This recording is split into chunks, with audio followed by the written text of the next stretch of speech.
Hello, everyone. This is your host, Laiba Khan, and we are back with another episode of our podcast. And we have an amazing guest with us. So, I would like my guests to introduce themselves first, then we will start our podcast. Over to you.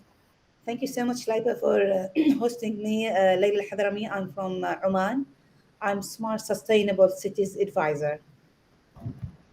Also, it's quite nice to have you in my podcast, and I'm so excited to start it. So, let's start with what inspired you to become global futurist leader, and how did you started in the smart cities and digital transformation? I worked first in Sultan Qaboos University. I started my career as administrator and also translator, and have translated some books. And then I said, no, this is not the thing that I'm really passionate about. I still need something more that can feel me, let me feel that I'm very excited about the next journey.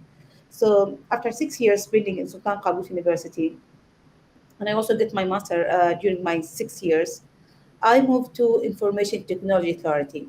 And from there, I have access to the digital transformation because I was a member of the National Digital Transformation Project in Oman. And when we say about the digital transformation, it's not about one project. It's like integrated ecosystem where you have to deal with all the other government organizations that you have to understand the policies, the regulation, the governance. You have to understand the, let me say, the services, because everyone they are speaking about the technologies, but it's not just about the technology. What is behind the technology? I moved next to the next one, which is, for example, the project management. I get certified from PMI. Then I went to the other sector. So it looks like, different flowers. Every flower, I go and take that flower and impress it hardly so I can know what's the components of that one.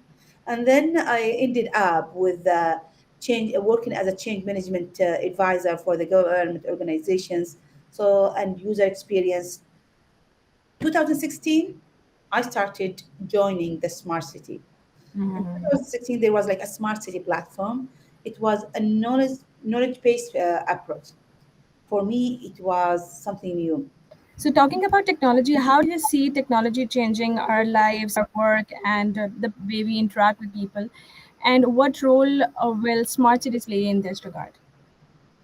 Thank you so much, Laila, for asking this question. When it comes to technology, I'm always telling technology is not going to drive our lives, but it's enabler. So when it comes to the smart city concept, technology is not the most important element on it, because the smart city as ecosystem, we have to think about first the ecosystem, the governance, because you have to improve your governance, the policies, regulations, because if you are not able to, let me say, update all of these aspects, you will not be able to implement the technology. So the first thing I have to say, it's the people element. Mm-hmm. And when I say the people element, you have to think about it as a smart ecosystem so you can communicate it very well. And the people, considering the government, private sector, academia, SMEs, investors, and the community, because all of this has to be fully integrated. And the next will be the vision. And when I say the vision, how I'm able as a city or as a country link my vision to the SDGs, because you create your strategy based on the 17 goals by the United Nations. You have to evaluate yourself and you say, how can I improve this sector? And the third one will be the smart infrastructure. And when we say the smart infrastructure, the technology role. So based on number one and number two, then number three is the technology. And you have first to think about the infrastructure. Do I have a very well organized or established infrastructure so I can implement easily the technology? And finally is the data, because smart cities vision started mostly with data, where you can have like one platform where you can have access to all the data. And when I say the data, which kind of data? Let me give you examples. For example, we have the utility services at your home. Do you know what's the data, the consumption of your electricity, gas electricity, or gas emitters, the water consumption? So we should have all these data, the energy consumption, all of these data, have it in one platform.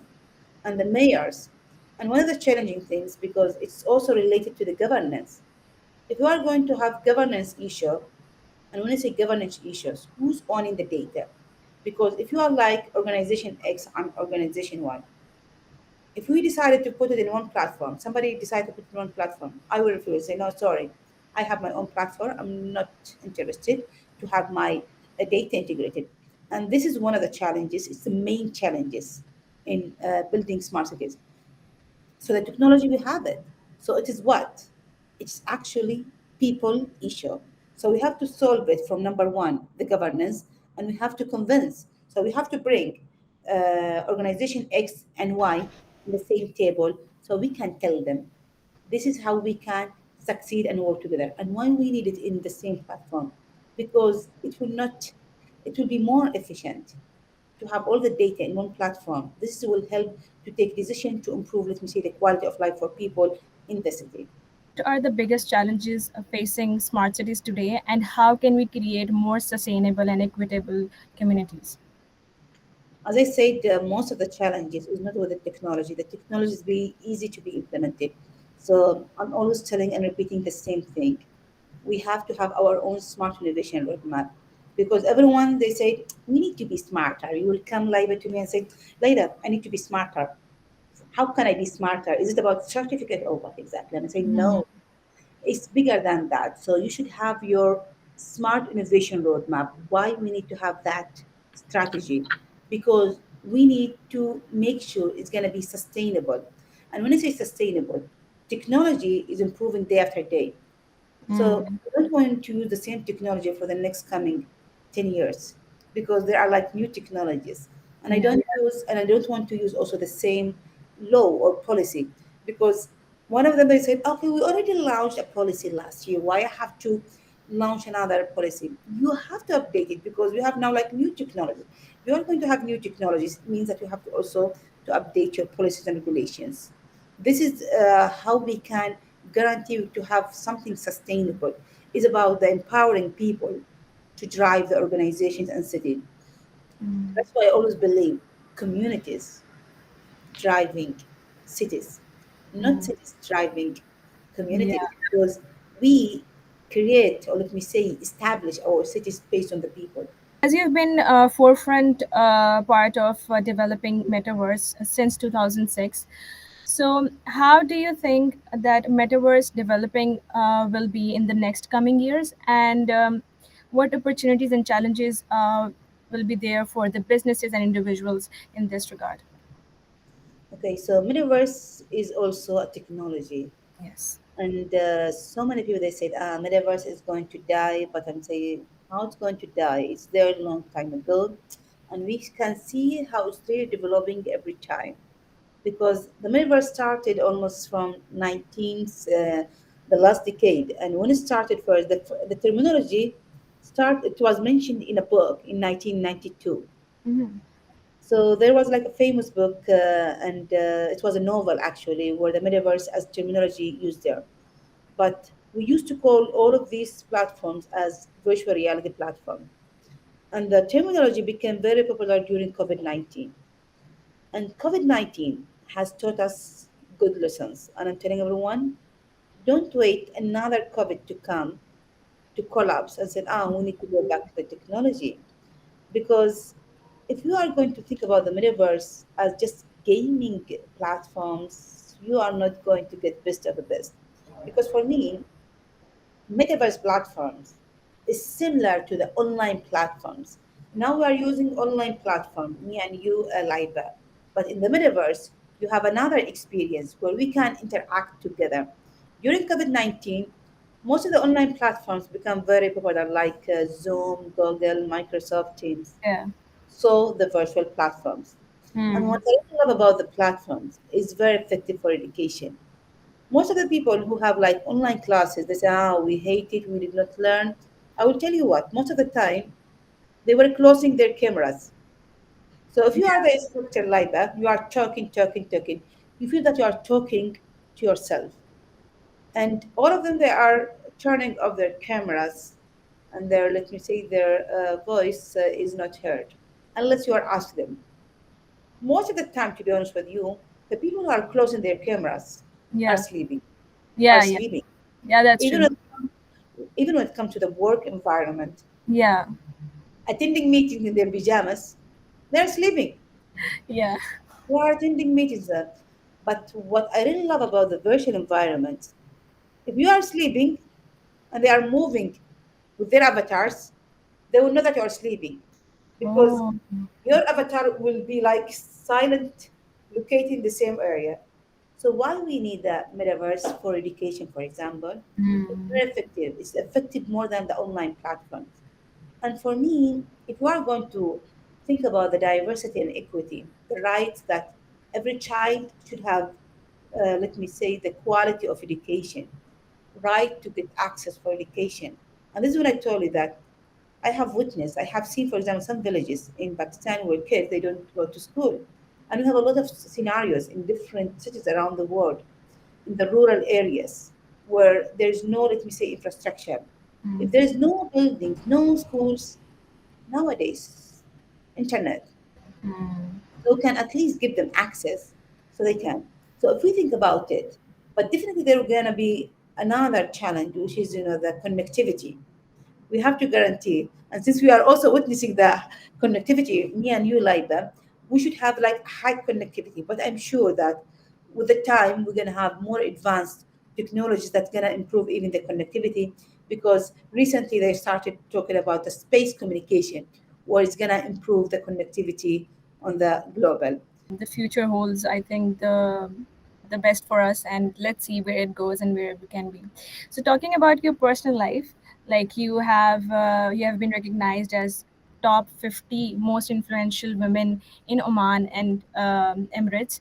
So women who are working, who want to start their career in smart cities or in any other field, so what advice would you give to them to start their career and to be part of any industry? My advice, never stop learning. Continue learning. And when I say continue learning, there's no excuse because when I advise my friends, actually, I take it as a mission to empower my friends. So I give them always the advice how to start their career, how to market for themselves. Because we as a woman, we are always shy to market for ourselves. I don't know if you have it also similar to us, but most of us in the Gulf countries, we have that, let me say, sense. I don't want to go and tell others I'm doing this and this. Say, see how she's very much proud of herself and say, this is really wrong. Mm. You have spent a lot of time to be educated. You are working hardly.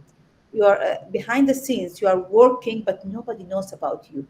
So continue getting, let me say, certified in different certificates. Don't say I got my bachelor degree and that's all, or get my master degree and that's all. Even if you are having your PhD, never Mm. stop. Because nowadays, this year, especially this year, suddenly we got a lot of applications related to generative AI. And when I say generative AI, you don't have to be, let me say, technical to understand using these applications. At home, what I do, as soon as I learn about one technology, I go to my dad, to my mom, my brothers, and my sisters, and I teach them how they can use these technologies. And I said, you can use it easily. So I'm telling everyone, get education and keep learning what's happening around and try. Don't feel afraid that you're gonna have mistakes. You can keep following the others, learn from them. For me, I used to watch the others what they are doing, and Mm. now I am trying to do, let me say, testing by myself the technology because I know there are so many people following me, so they can learn from me. So I make mistakes. I make mistakes, but I keep learning. And when I say keep learning, how can you keep learning, or let me say, empowering yourself? Continue learning by reading. If you are not very good in reading, you can listen to this podcast as one of the tools. You can watch a YouTube video. You can read an article. You can do a lot of things. So the learning can be, let me say, depending on you, what you love. Are you a person who love watching things, listening to things, or reading? So you don't have excuse because now everything is available in this, let me say, digital world. Keep just reading, listening, watching, so you can know what's really happening around. That's really my advice for everyone. Never stop learning. Inspiring. I hope many people that will watch this podcast will learn from this podcast. And thank you so much, Layla, for today and for talking to us and taking your precious time for us. It was a great pleasure to have you. So this is your host Laiba Khan, and signing off. And we will see you in another episode of the podcast. So stay tuned. I Perfect. Thank you so much, Layla. Thank you.